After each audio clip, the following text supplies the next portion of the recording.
আমি আমার সন্তান শেহজাদের উদ্দেশ্যে বলতে চাই, বাবা শেহজাদ, মা হয়তো বা সারা জীবন তোমার পাশে থাকবো না বাবা,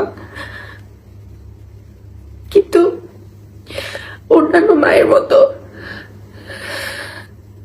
আমি তোমার জন্য অনেক কষ্ট করেছি বা করছি। তোমার পৃথিবীতে আনা, তোমাকে বড় করা, তোমার জন্য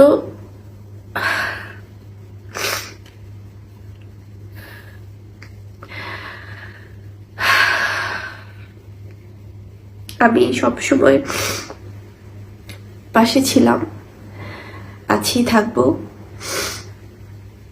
তুমি মানুষের মতো মানুষ হও বাবা, এবং একটি কথা মনে রেখো, তোমাকে তোমার মা বাবা আমরা সবাই তোমাকে খুব ভালোবাসি বাবা। আসলে এক্সপেন্স হয়েছে অনেক, আমার অলমোস্ট 1 বছরের মতো আমাকে থাকতে হয়েছিল আমেরিকার সেই জায়গাটাতে। তো সেই জায়গায় আমি ফিনান্সিয়াল যে সাপোর্টটা, সেটা উনি যেই অ্যামাউন্টটা গিয়েছে, অনেক বড় একটা অ্যামাউন্ট গিয়েছে, এবং সেখানে উনি 15,000 $15,000 মতো উনি হেল্প করেছিলেন আমাকে, এবং বাকি অলমোস্ট $30,000 মতো আমি দিয়েছিলাম। এবং অঙ্কটা আমি বললাম এই কারণে, এটা নিয়ে অনেক ভুলভাবে নিউজ হয়েছিল, হয়তো বা অনেকে ওভাবে জানতেন না, সেজন্য হয়তো ওভাবে এসেছিল সামনে।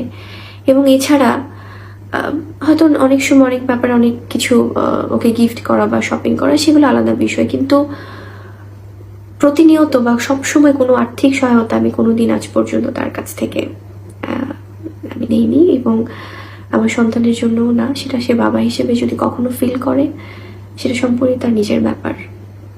এবং আরেকটি বিষয় নিয়ে অনেকে আমার কাছে জানতে চাচ্ছিলেন, সেটা হচ্ছে যে নাকফুলের বিষয়টি নিয়ে। দেখুন, কোনো হাজবেন্ড কোনো ওয়াইফকে কিছু গিফট করলে বা সেটা যাই হোক, সে বিষয়টা যদি প্রুফ করতে হয়, আমার মনে হয় যে আসলে এটা নিয়ে আমি কোনো কথাই বলতে চাই না। কারণ